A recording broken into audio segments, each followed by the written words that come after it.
I was just thinking about like what might be coming up next. So look, we could talk for days probably about all of these interviews because there were so many hours that we put into them, talked to these people, had before and after with them, and then we re-listened to all the episodes. But I am so excited about what's coming next season. Welcome to the Natural Products Marketer Podcast. I'm Tina. And I'm Amanda, and we're here to make marketing easier for natural products businesses so you can reach more people and change more lives. Hi, Amanda. Hey. We are here to talk about season 1 of the Natural Products Marketer Podcast. And I was just thinking about it because I got a notice in January that it was time for our 1-year renewal of the domain, naturalproductsmarketer.com. So do you remember over a year ago when I reached out to you and said, hey, I have a crazy idea?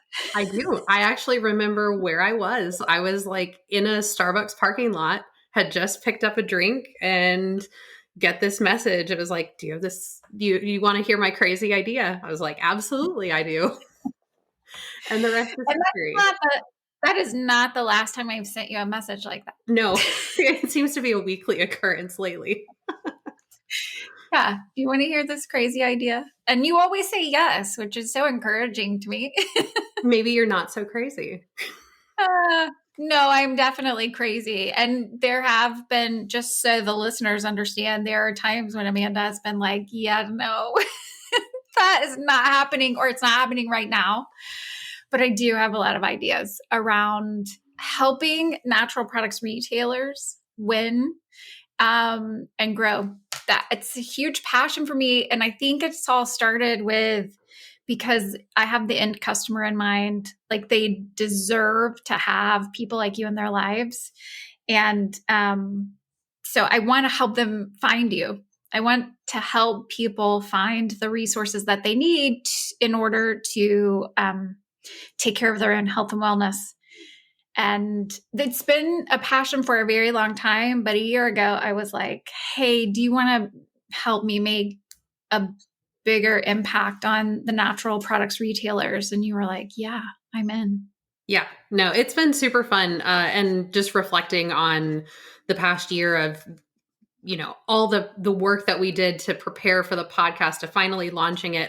It's been the way that I view it. And, I would say that you would feel the same, is I've gotten way more out of just doing this show than I have put into it. And there's a lot of stuff that goes into every single episode, but man, I just feel like I've just been so blessed by all of the interviews that we've had, just our conversations. And I view it almost as my continuing education. It's like there's so many things that I could do to further my knowledge in marketing, but I'm like, I get to do this just for fun and, help people along the way. So it's been a joy to be on this journey together. Yeah, no kidding. I mean, I just think about all of these wonderful resources that we've been able to interview, both in the industry and out of it.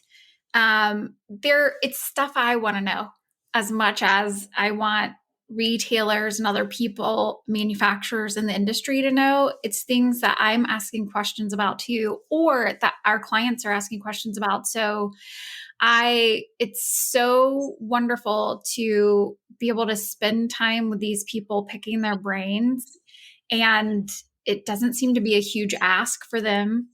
And they teach us all kinds of things. And then after the episodes, I'm always really excited because I'm like, oh, we can take this back to the people we're working with and we can do all these new things or try and experiment, because I think this information, it just sort of unlocks a piece of something that we've been chewing over maybe for a long time. So it's been so helpful for our clients as well. Yeah. So I know we wanted to spend the bulk of today's episode just talking about, things we've learned from our guests in our interviews with them, and things that maybe will pique our our listeners' interest to maybe go back and listen to some of these episodes that they might have missed. So let's dive into that. Yeah. So just to start with, I'll say we're on episode 22 now, I think. And I didn't even realize that we had done so many. And as we were saying, hey, let's go back and review it. Listening to all the episodes over again, I was like, wow, that is a lot of content that we've covered. And yet there were some themes that came up over and over again.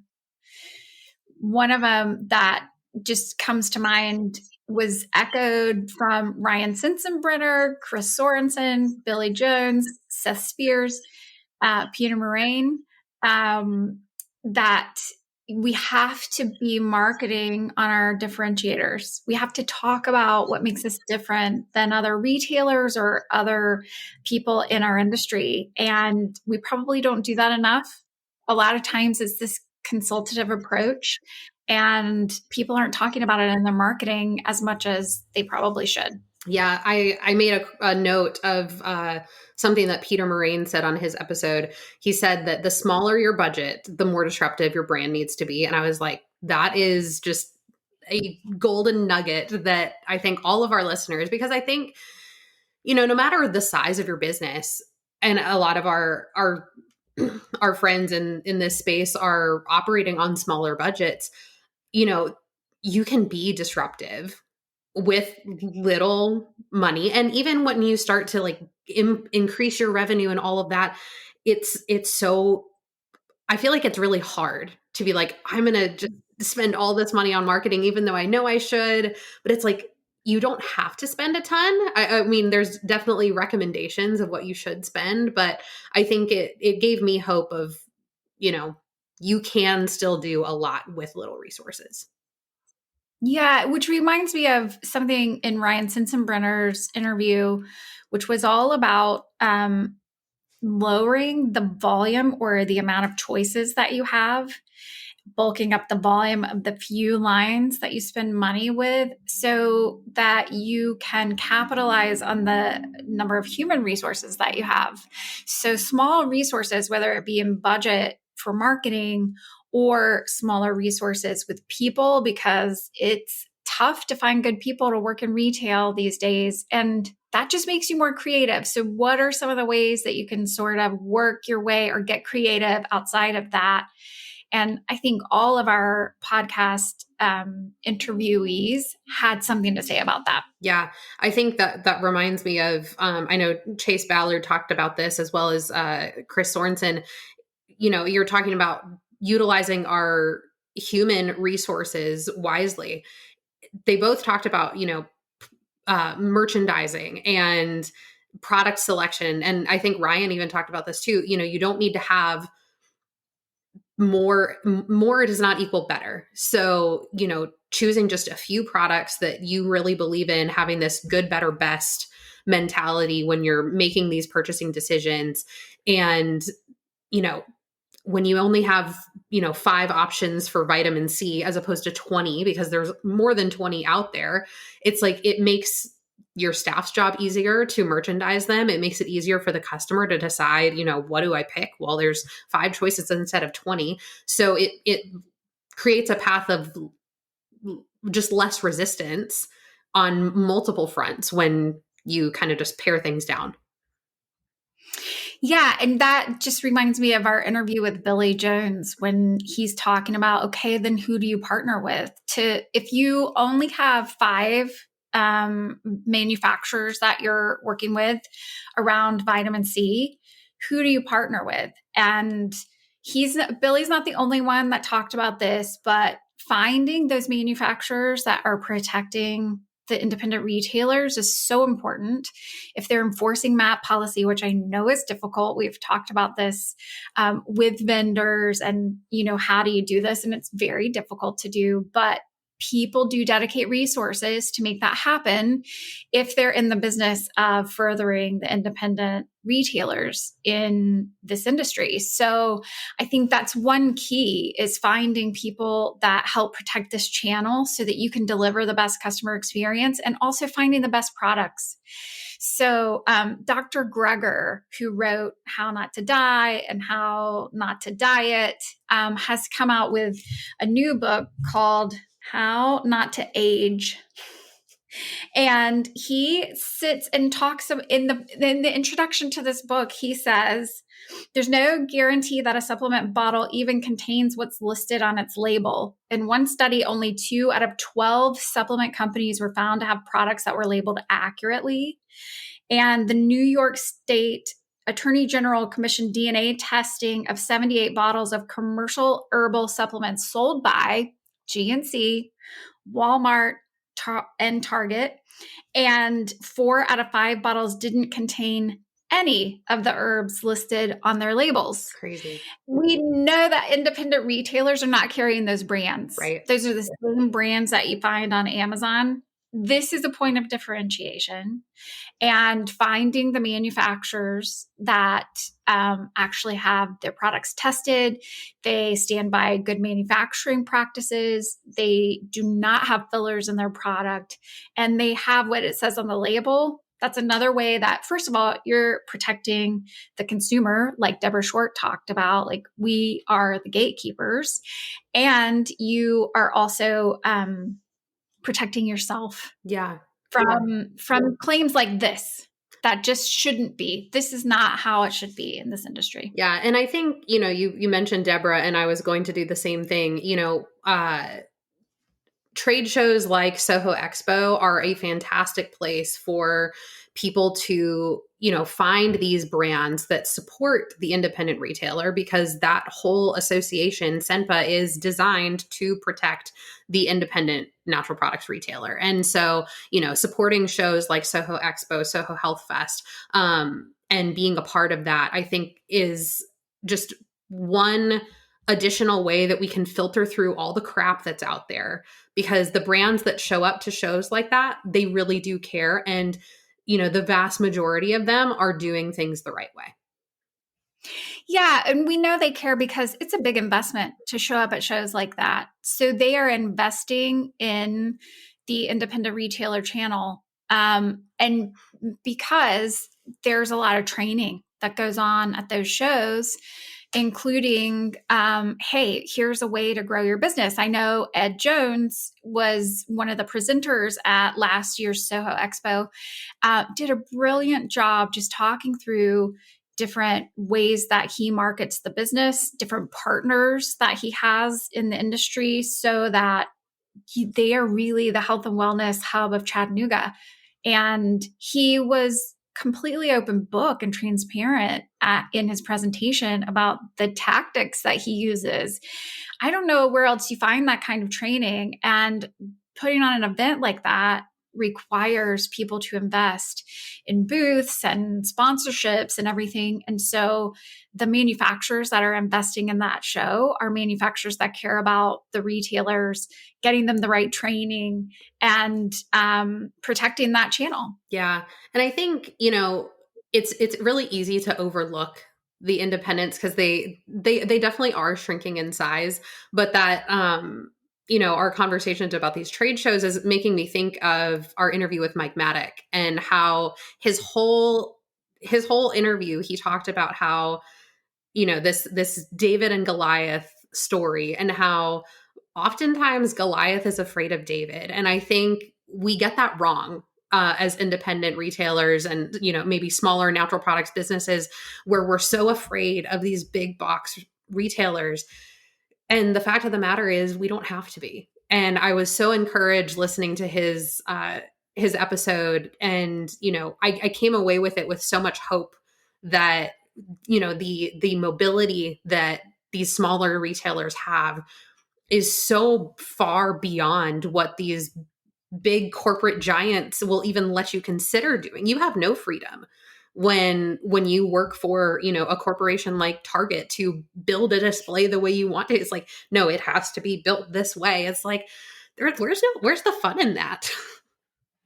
Yeah, no kidding. I mean, Chris Sorensen talked about merchandising and how you could get so creative with it. So if you have not listened to that episode and you've got some crazy ideas you'd like to implement, highly recommend it.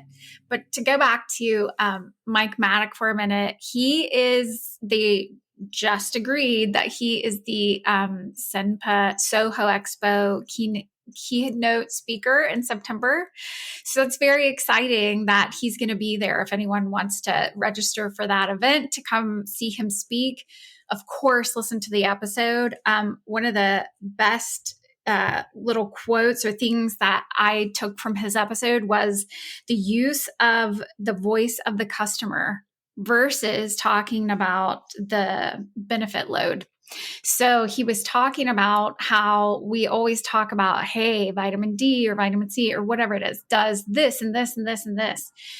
And what we know is true. We found that with retailers that we're working with, Ryan Sensenbrenner talked about it in his episode as well, is when you start talking about use cases, is when you really start to sell more product because you are speaking to the exact pain that the customer's feeling. And the only way that you know what problem that product or you personally are solving is if you are listening to what they're saying and using their words. So I think one of the things that Mike talked about is when he's looking at supplements and vitamins, that people are saying all this stuff like bioavailability and big words that he's like, what does this even mean? And when we talk about it, we like to say things like, hey, your body can absorb this much instead of using words like bioavailability because it's just easier for the consumer to understand. And those are words that they use anyway. Right. So just recognizing changing languaging can help you sell more product and talking about specific use cases like I have heartburn today. Is there something that can help me? Speak to people about their actual problem. And it does help you sell more product while you're solving an actual problem for someone. Right. And that's pretty much what John Jantz was talking about in our interview Oh, with yeah. him too, about, the customer journey and, really having your customers know you and trust you. And if you're speaking a language that's so above their comprehension, it's hard to build that trust. Yeah, 100%. So talking to them, doing customer interviews. Look, I talk about this all the time. Google reviews, customer interviews, Google reviews, customer interviews. You always ask, like, what's one way that people can change their marketing today or make a bigger impact with their marketing today? And I always go back to talk to your customers. Look at Google reviews, pull more Google reviews in. It helps organic traffic, but it's also it gives you so much marketing fodder that you can use to have a whole plan. Just talk to 5 or 10 customers.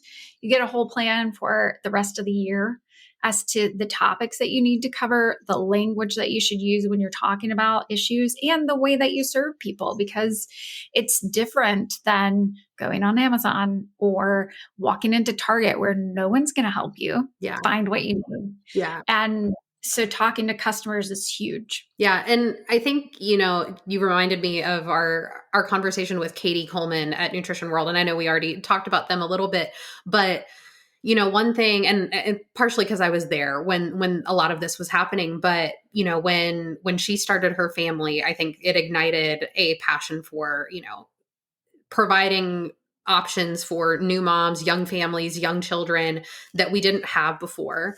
And, it's in developing that community, something that, John talked about so much of the power of community.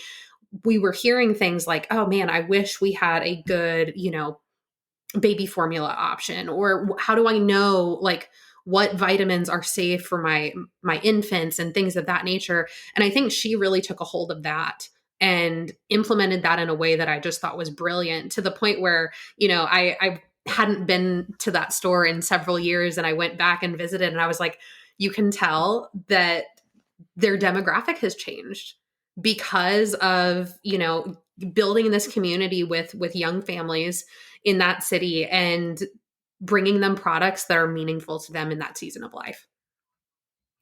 Yeah, which reminds me of, I loved Katie's interview. She talked so much about mother's intuition, female intuition, and trusting yourself.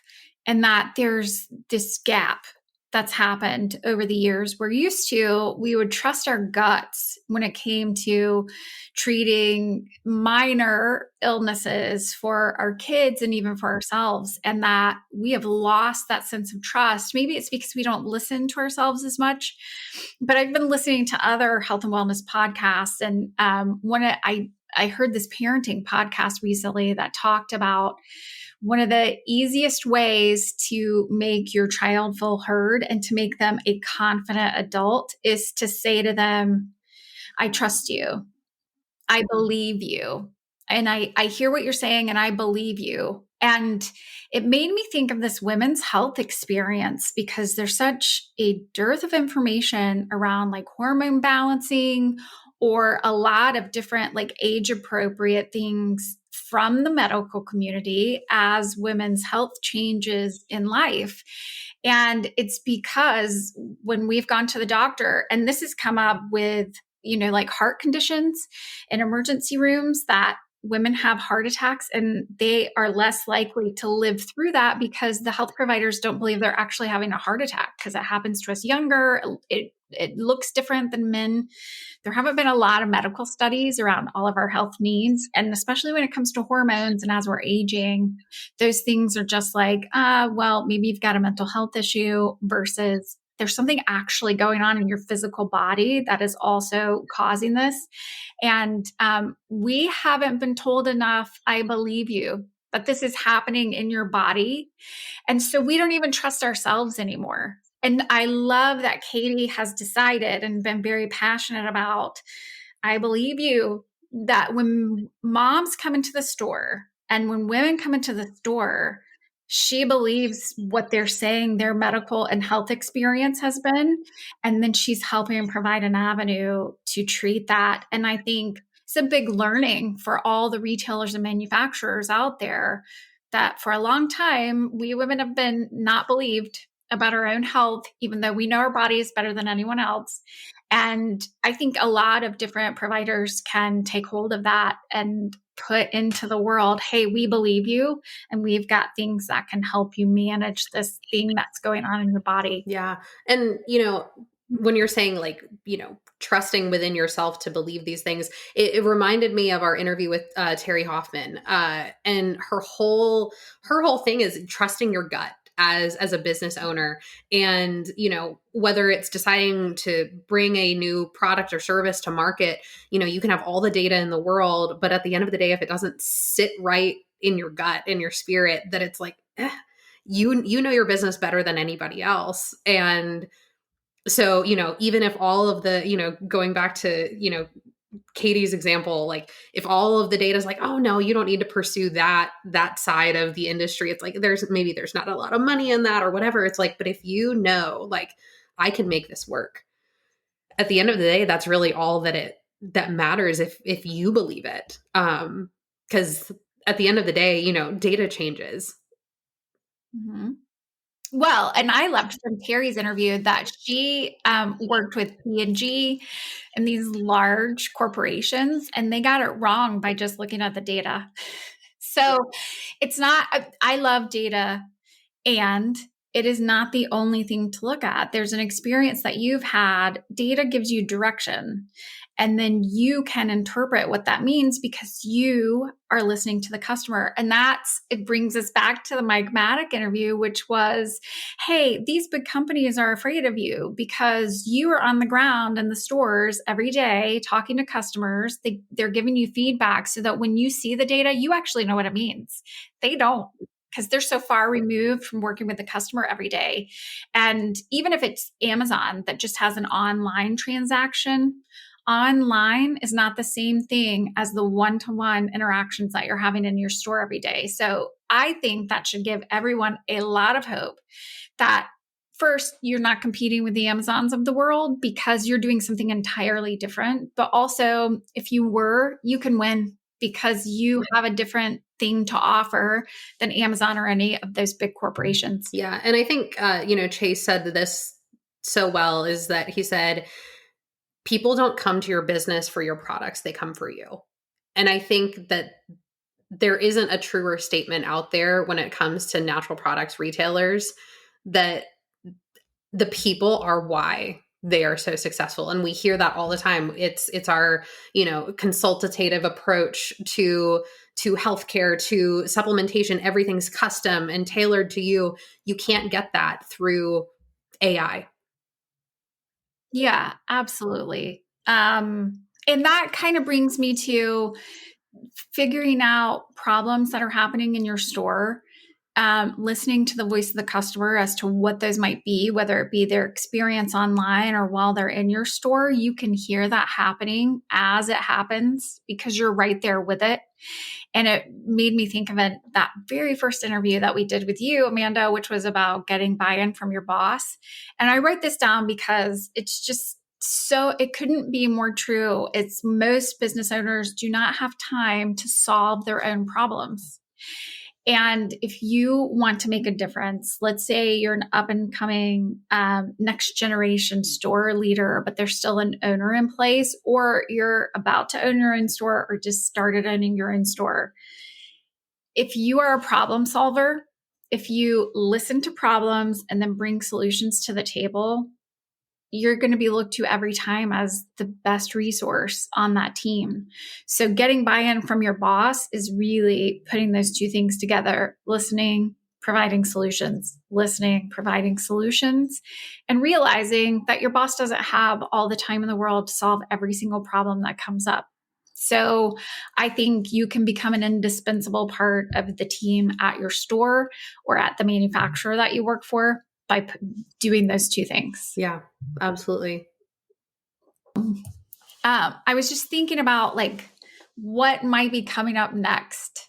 So, look, we could talk for days probably about all of these interviews because there were so many hours that we put into them, talked to these people, had before and after with them, and then we re-listened to all the episodes. But I am so excited about what's coming next season because we're not finished. This is the end of one season. Just There's getting 22. started.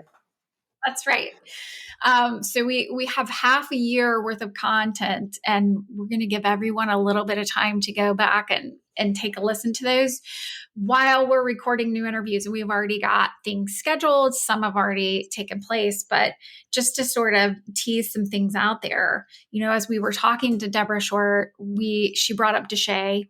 And I've been popping around the country at different retailers just to see what's going on. She mentioned that you can't put a book with cause and effect next to the product in your store.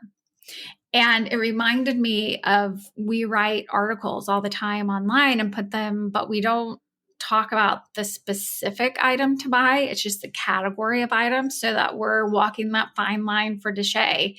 But the truth is that we don't have all the answers when it comes to Deshay and other compliance issues. And but we do have a lot of questions. Yeah. And we're hopefully going to get some answers. We have Asa Waldstein. He's a compliance guru. We have him coming up in season 2. One that I'm really excited about just because she's like the digestive queen of the world is Brenda Watson. I think, she's definitely a fan favorite for all of our retailers out there. She's such a champion of the independent channel. So I'm really excited to have her on the show next season. Yeah. And someone else I'm excited to have back, we're going to have Mike Maddock again as a sort of teaser before the Soho Expo. So I'm looking forward to, one of the things that's so fun about having people like Mike is he's worked with like Fortune 100 companies.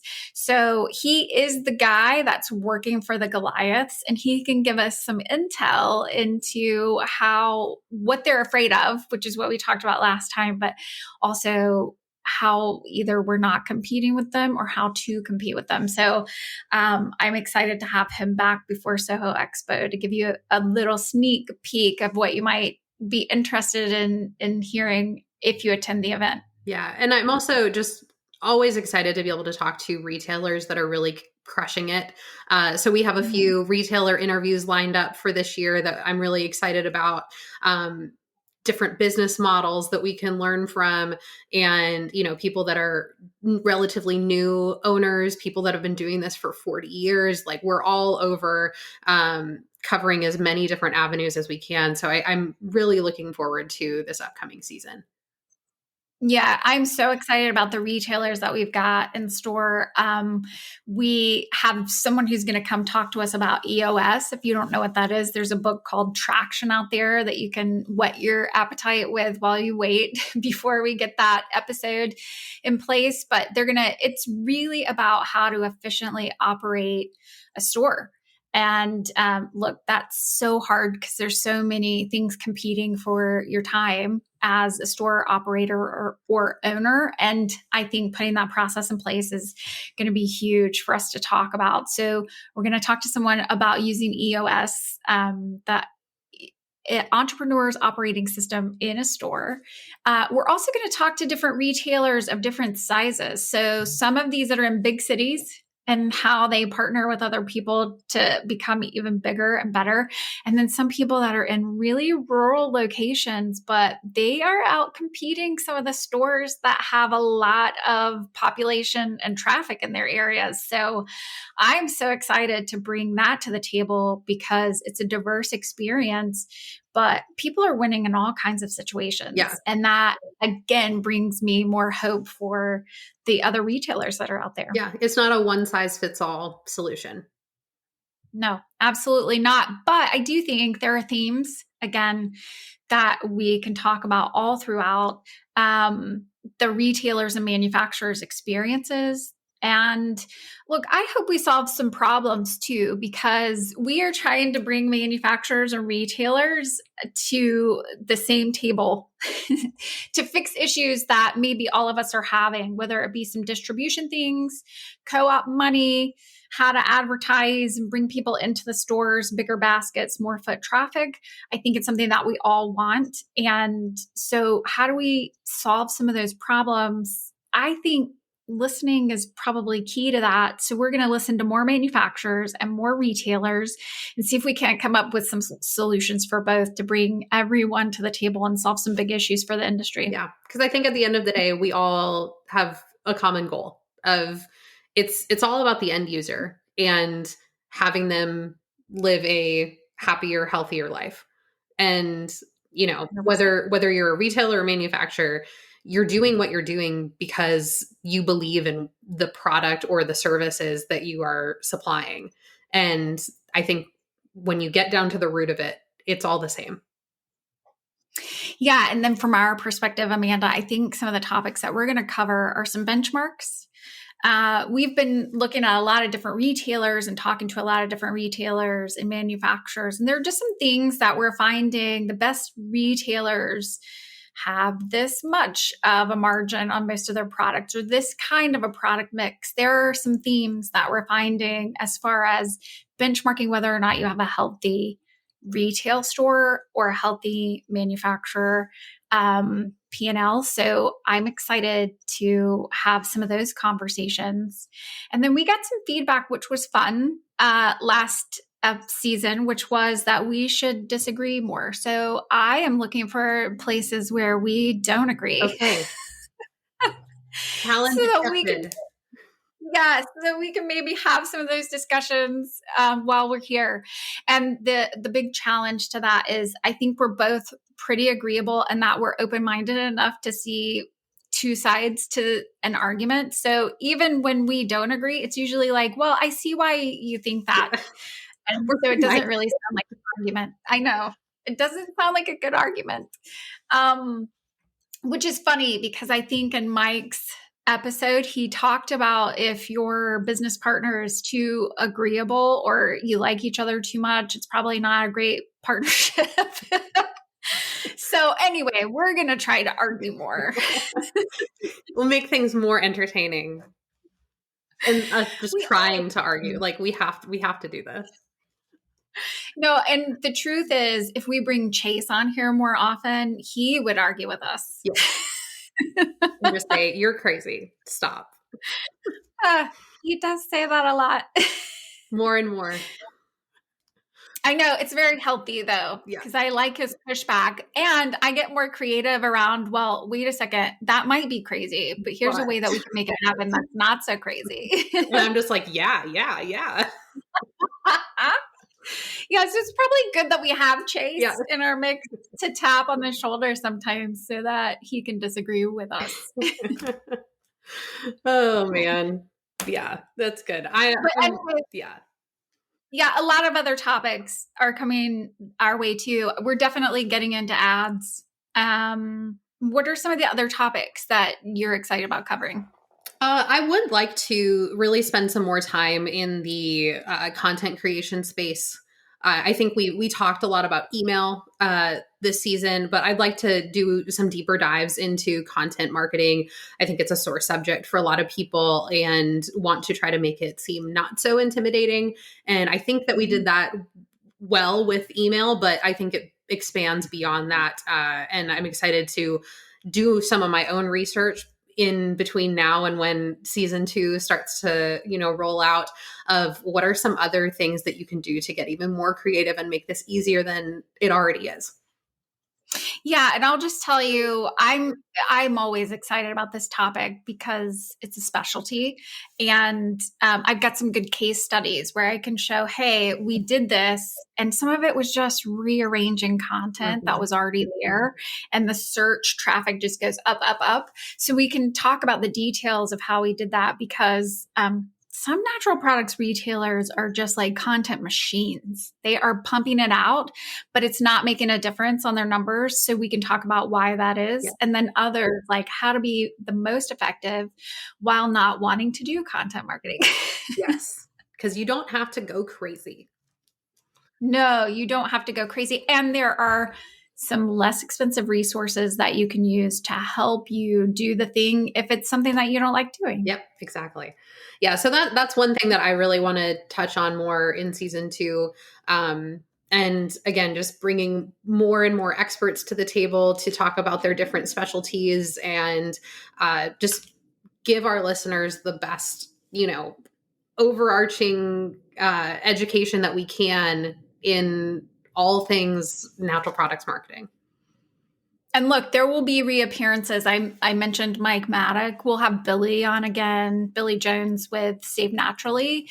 Definitely have Ryan Sensenbrenner again. And so we will have people that will be coming back. If you loved their previous episode, listen for that again. But we'll always be bringing new topics, new people, and new resources to you to help you grow your business so that you can reach more people and change more lives. Thanks so much for listening to the Natural Products Marketer podcast. We hope you found this episode to be super helpful.